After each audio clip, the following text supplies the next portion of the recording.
Je suis né en 1903 dans un village qui s'appelle Vladani, près de Brașov, en Transylvanie.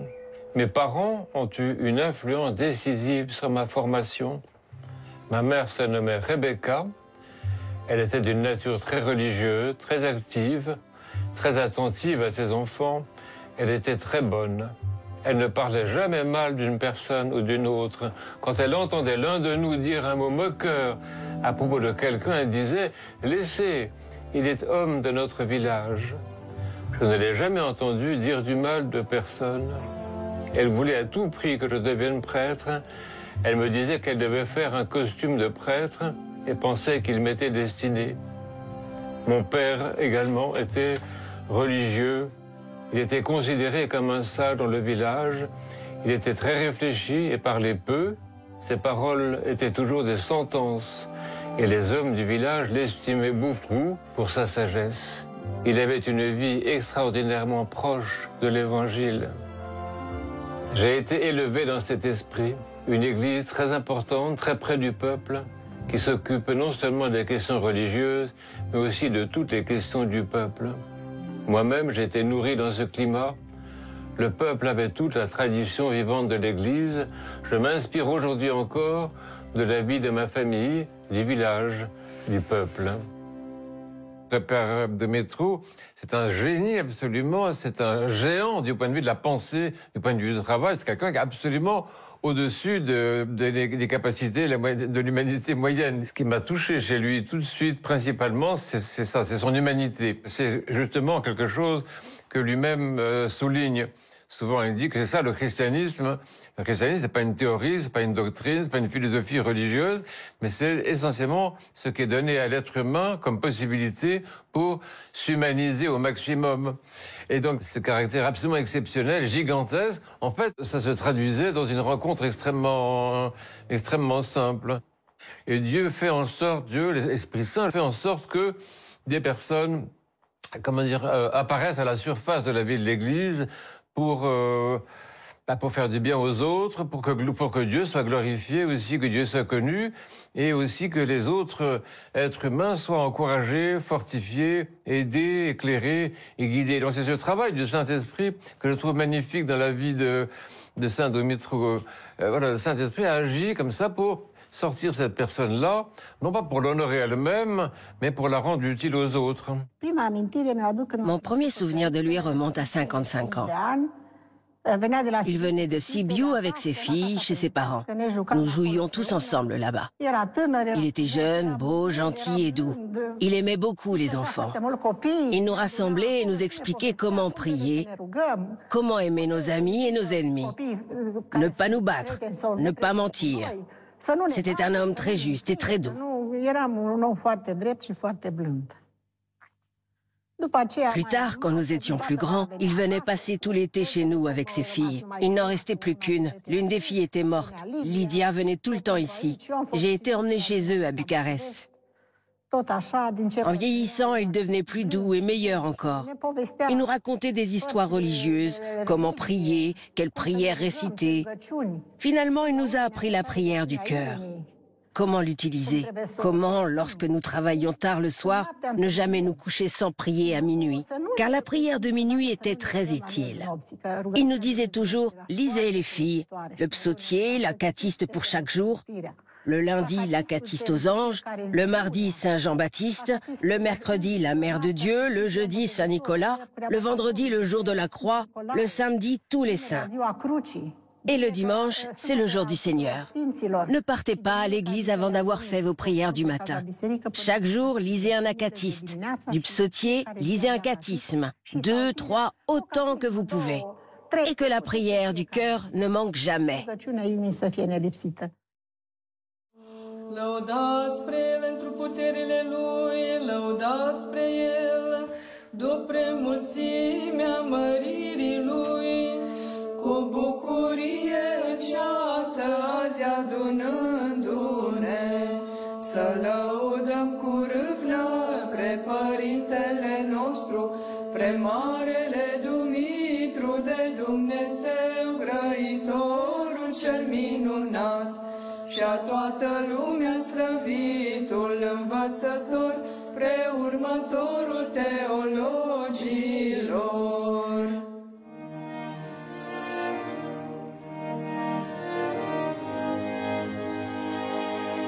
Nous sommes, nous les Roumains, latins et en même temps orthodoxes. Il y a là une synthèse originale entre l'esprit latin ouvert, joyeux et lumineux et la spiritualité mystique, la profondeur de l'orthodoxie. Nous nous distinguons des autres orthodoxes, des Grecs et des Russes, qui sont seulement des orientaux. Il y a chez nous une rationalité bien latine, sereine, communicative, vivante, joyeuse, et qui n'est jamais superficielle ou abstraite. Elle s'approfondit en Dieu, dans le mystère, car même dans le mystère, il y a une raison, un sens.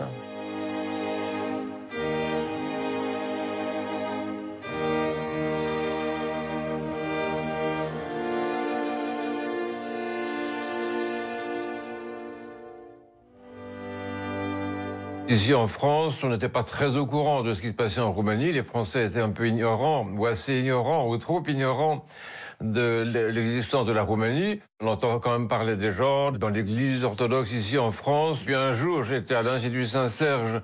Toujours est-il que, à un moment, on s'est retrouvé à l'extérieur des salles, à l'extérieur de l'église. Et moi, j'ai eu l'audace, disons, de m'approcher de lui et de lui parler, sachant qu'il parlait français, que j'avais entendu parler de lui. C'était après 77. Et donc, on a discuté un peu. Et on s'est pris de... j'ose pas dire d'amitié, parce que je sais pas, moi je suis absolument un microbe par rapport à un être comme ça. Mais voilà, on s'est pris, il s'est passé quelque chose. Et je crois qu'il m'a aimé. Mais toujours est-il que l'affection qu'il a manifestée à mon égard fait qu'il m'a proposé qu'on écrive un livre ensemble. Et il m'a dit, cette parole que je cite tout le temps, il m'a dit, voilà, nous devons écrire un livre utile aux hommes.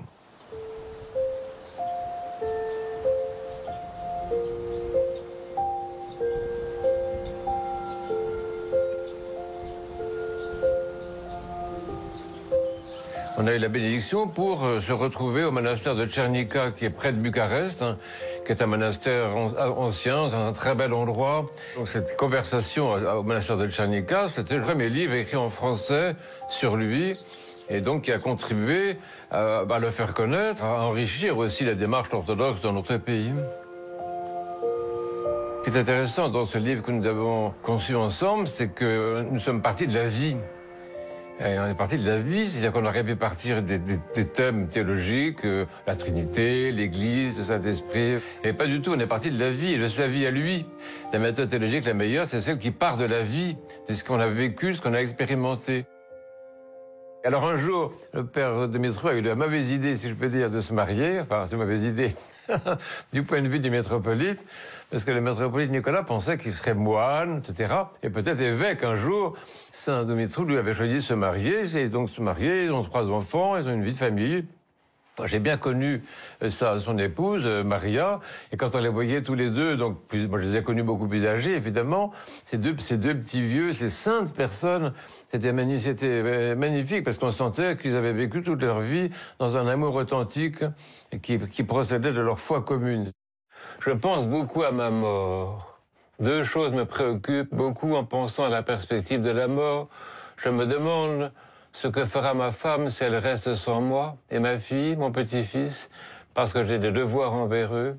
La vieillesse est aussi une nuit, quand on ne peut plus travailler. Puis je pense à tous les péchés que j'ai commis, mais il me vient aussi l'idée de la miséricorde de Dieu. Peut-être que Dieu aura pitié de moi. Peut-être qu'il trouvera que toutefois, je me suis fatigué pour mon prochain, que j'ai plaidé sa cause dans le monde. Tout reste au jugement de Dieu.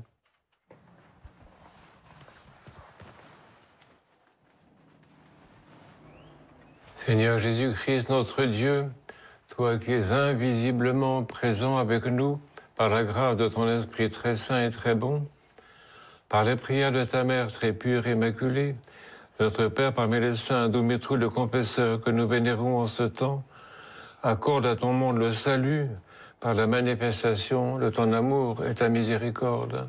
Laudați spre El în timpină și în horă, laudați spre El în strune și în organe. Maria dogme și ai suișului, spre neasemuita frumusețe, Părinte, făcut-tu te-ai întocmai și de un gând lui Palama și Grigorie, lui Simeon, Atanasie și Chiril, lui Maxim și Dionisie. Le métropolite Nicolas l'a envoyé à Athènes. En étudiant l'histoire de l'Église, il avait rencontré des références à Saint Grégoire Palamas. Saint Grégoire Palamas, c'est un très grand saint, très grand mystique et évêque du XIVe siècle qui a surtout, comment dire, fait connaître l'expérience de la prière du cœur, l'expérience de ce qu'on appelle l'hésychasme, c'est-à-dire l'expérience de la tranquillité de l'âme par l'invocation du nom de Jésus. Personne ne le connaissait en Roumanie à cette époque-là. Et Père Dumitru est tombé dessus d'une manière, là aussi, providentielle. Et il a commencé à le traduire et il s'est référé à lui. Et après ça, quand il est venu à Paris, qu'est-ce qu'il a fait à Paris?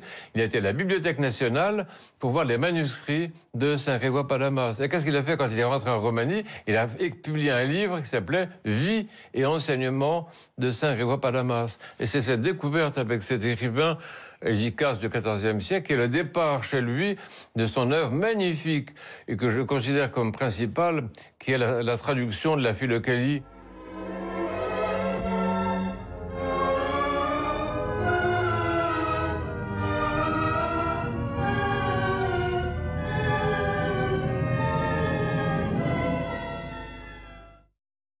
Mi-a venit odată de la unul din ucenicii mei care plecase în Sfântul Munte, mi-a venit textul grecesc al Filocalii. Nu știam despre ea înainte, decât din auzite. Am văzut-o atunci și mi-a venit ideea să o traduc. Întâi am propus colegilor mei de la Sibiu, că eram rector la Academia Teologică din Sibiu în vremea aceea, în 1943, să împărțim textele și să-și ia fiecare câte o parte să traducă. Am văzut că ei nu s-au grăbit să răspundă la această invitație și m-am apucat eu și am tradus primele scrieri și văzând că nu îmi vin altele, am continuat. Și am continuat așa încet, încet. Ne-am tradus cât erau în cele două mari volume grecești. Însă, pe parcurs, am mai adăugat și alte texte de conținut duhovnicesc din părinții greci. Și am ajuns cu ele începând de la autor din secolul al IV-lea până la autor din secolul al XIV-lea. Și cu aceasta făcusem 8 volume. Și între timp îmi crescuse pofta să mai adaug și alte volume, pentru că erau foarte interesante textele. Și atunci m-am mai întors și înapoi la alți părinți și am mai făcut 2 volume, am ajuns la 10 și în anii trecuți s-a mai dat de încă un volum 11, l-am făcut și pe acela și în anii din urmă și volumul al 12-lea. Care e conținutul general al acestei colecții? E o serie de scrieri care reprezintă un program de viață pentru un creștin adevărat. Și mai ales pentru monahi. Călugării duc o viață mai riguros creștină, mai înfrânată, mai legată de gândul la Hristos. Însă am văzut că sunt multe lucruri acolo care pot să placă și mirenilor și care să le trezească și lor dorința de a cunoaște mai bine viața creștină, o viață creștină mai serioasă.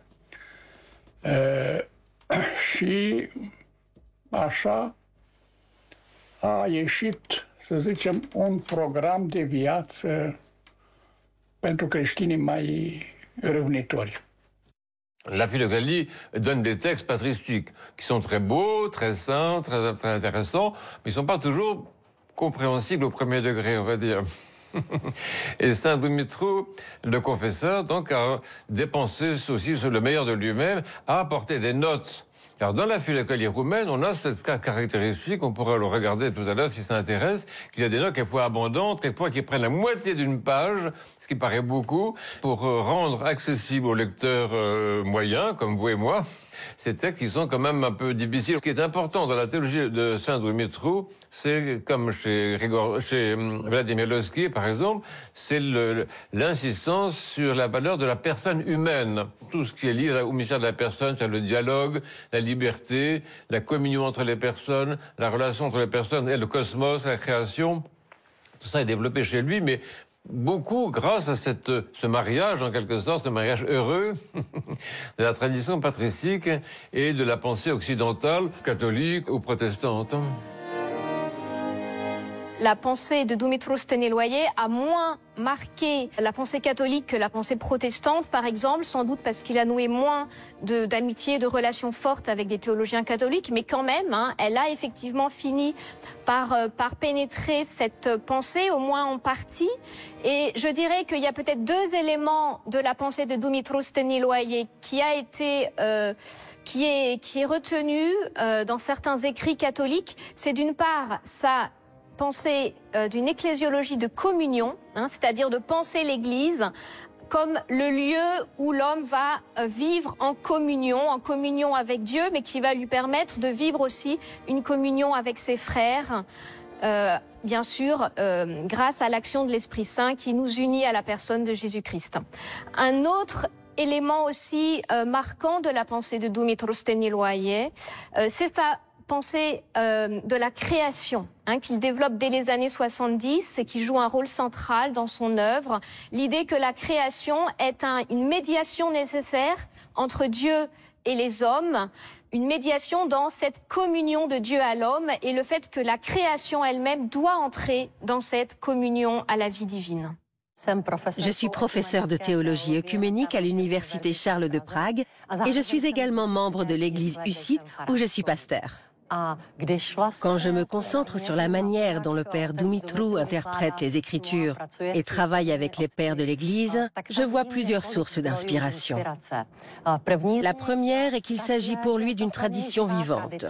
Ce n'est pas quelque chose qui appartient au passé, mais quelque chose qui peut être une source importante de vie spirituelle pour nous aujourd'hui et qui intègre en fait différentes sources dans ce cheminement spirituel. Ce qui diffère, c'est le rapport à l'Ancien Testament qui est peut-être plus important pour nous et qu'il est également dans le dialogue actuel avec le judaïsme. C'est quelque chose que l'on ne retrouve pas autant chez le père Dumitru, mais son travail sur les sources chrétiennes est très bon, très important. Et puis il y a encore une autre chose. Je pense que les Tchèques et les Roumains partagent un amour commun pour la nature.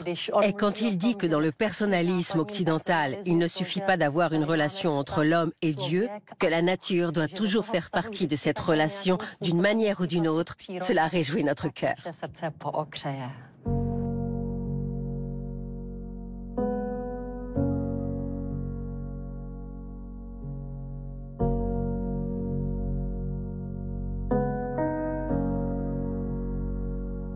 Père Dumitru, Saint Dumitru, le confesseur, il n'a pas gardé toutes ses recherches pour lui-même. Il avait commencé à enseigner quand même très très tôt, dès l'âge de 30 ans. Et moi je me rappelle quand on parlait avec lui, on lui posait une question, il ne regardait pas dans un livre, mais il regardait en l'air quelque part, et puis avec ses yeux il fixait comme un point dans l'infini. Et c'est cette façon d'enseigner qui m'a toujours frappé chez lui, un enseignement qui procède de la contemplation, de l'intuition, de l'évidence intérieure. Et à partir de 1947, il a été déplacé de Sibiu, il est arrivé à Bucarest, et ça c'était providentiel aussi. Il a rencontré d'autres intellectuels et d'hommes de prière aussi, qui se réunissaient dans un groupe de réflexion, un groupe de prière qu'on appelait le Buisson Ardent. Ces gens se réunissaient et ils apprenaient à pratiquer la prière du cœur. Et quand Père Dumitru est arrivé à Bucarest, a rejoint leur groupe, il leur lisait des textes de la fille de Cali, il leur lisait les textes de Saint-Rouet Palamas, il leur lisait les textes qu'il était en train de traduire et qui venaient alimenter intellectuellement ou culturellement leur propre expérience. Donc il a joué un rôle très très important dans ce groupe du Buisson Ardent. Il a joué un rôle tellement important que ça lui a nui et qu'il a été donc emprisonné. Alors c'était l'accusation à l'époque, on accusait quelqu'un de mysticisme. Și mistic însemna ceva foarte, mă rog, ceva nebănuitor, așa. Mistic ești împotriva luminii, împotriva cunoștinței, ești pentru întuneric, ești pentru asta. Pentru asta m-au și scos de la Sibiu și m-au dus aici și am fost băgat și în închisoare. Și am arătat că, dimpotrivă, mistica este trăirea cu Dumnezeu, trăirea în lumină, trăirea curată și mai departe. Ori m-am dat și de alte scrieri de ordin duhovnicesc, practic, în grecește și le-am introdus. Și pe același am făcut până la urmă 12 volume. Și toată este un fel de creștinism de aplicare practică a legăturii cu Hristos. Il nous a toujours parlé de ces 5 années de prison, sans jamais se plaindre, et en rendant grâce plutôt à Dieu, qu'il lui avait permis de rencontrer d'autres personnes magnifiques qui étaient en prison également pour les mêmes motifs, puisqu'une bonne partie des gens du groupe du Buisson Ardent s'est retrouvée en prison. Donc ces hommes spirituels, ces intellectuels, ces théologiens, ces prêtres, c'était pas que des prêtres, ces gens-là se retrouvaient et donc discutaient entre eux, partageaient entre eux leurs connaissances, priaient ensemble quand ils le pouvaient. Et c'est très intéressant, c'est comme il n'avait pas de bibliothèque dans la prison. Donc, qu'est-ce qu'ils faisaient? Ils se récitaient les uns aux autres tout ce qu'ils savaient. Et donc, beaucoup de ces saintes personnes connaissaient par cœur des textes de la Sainte Écriture d'abord, mais certains des textes des saints et Père Dumitru, lui, connaissait par cœur beaucoup de textes patristiques parce qu'il les avait traduits. Donc, il se récitait, il se faisait une espèce d'université spirituelle à l'intérieur de la prison.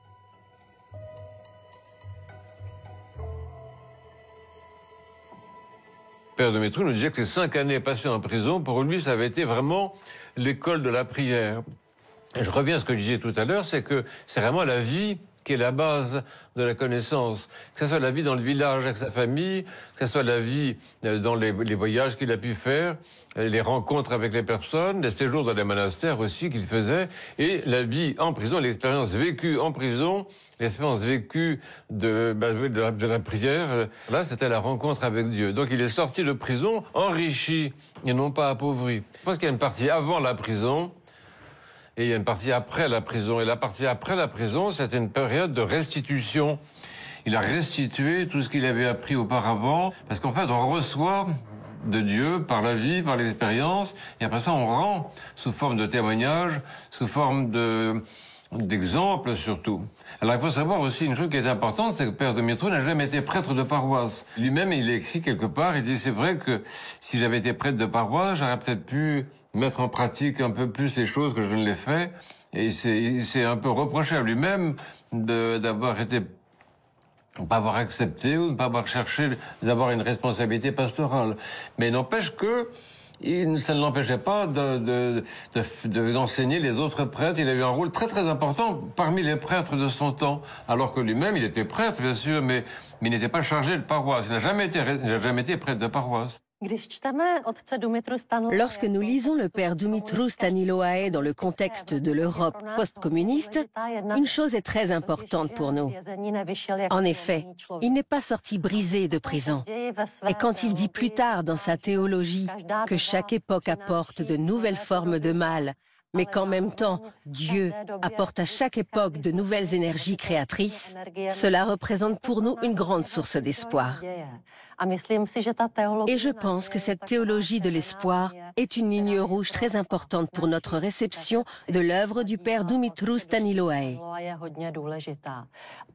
Cette idée est présente à la fois dans sa réinterprétation des pères de l'Église et dans les nouveaux thèmes qu'il aborde concernant la vie des chrétiens à l'époque moderne. Il y a des gens comme le père Dumitru, Saint Dumitru, qui, à partir de cette souffrance, comme à partir d'un processus de purification, ont restauré l'orthodoxie. Ils ont restauré l'orthodoxie dans le cœur réel et véritable de ce qu'est être orthodoxe, c'est-à-dire persévérer dans la présence de Dieu sans défense.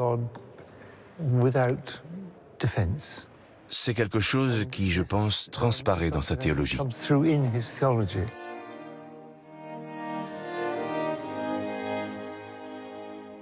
C'est quand même en tant qu'homme qu'il a eu le plus d'influence autour de lui, sa qualité humaine. Vous savez, c'est ça le christianisme. Mais après ça, c'est quand même les éditions, des publications extraordinaires. Tout son cours sur la théologie mystique a donné un livre extrêmement profond, très gros, une espèce de somme de la théologie mystique orthodoxe. Son livre sur l'anthropologie qui s'appelle « L'image immortelle de Dieu ».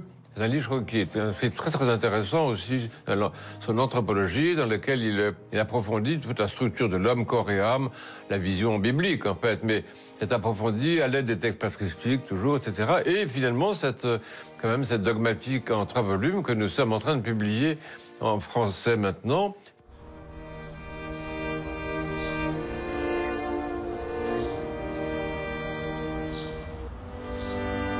Dans le cadre du congrès international en hommage au nouveau saint Dumitru le Confesseur, dont vous avez vénéré l'icône ici, il nous revient de présenter l'édition française de la théologie dogmatique orthodoxe,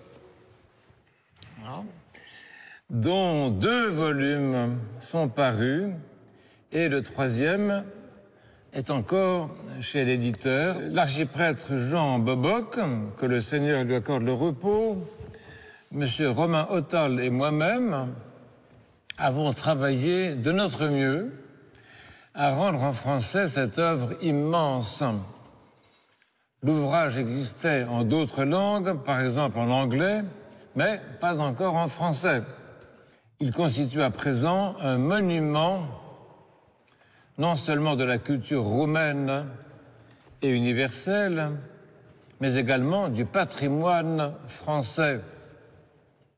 C'est pour notre pays un inappréciable honneur et un apport indispensable en notre temps à la réflexion de notre époque sur Dieu, sur l'homme et sur le monde. Je pense qu'il est la seule personne du siècle dernier à avoir compris la profondeur de la vision des anciens pères de l'Église et à l'avoir transmise d'une manière qui ne soit compréhensible.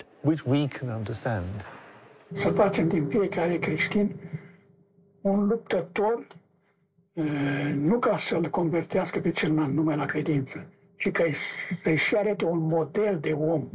Noi avem ca model de om pe sfânt. Fiecare trebuie să tindă spre sfințenie, spre bunătate, spre ajutorul celuilalt, spre smerenie, să-l vezi pe celălalt mai mult decât pe tine. Toți avem datoria să ne trezim la această conștiință, să fim cât mai aproape de Hristos, să folosim cât mai aproape Duhul de jertfă a Lui, să ne jertfim și noi pentru alții. Lăuda spre El în chimvale bine răsunătoare, lăuda spre El în chimvale de strigare, toată suflarea să laude pre Domnul. Toți credincioșii cu râvnă mormântul Tău cuprinzând și sărutând icoana Ta slăvite Dumitru, rugăm-te primește ca de demult pre cei care Te caută și pentru neamul Tău sfinte și pentru toți mijlocește ziditorul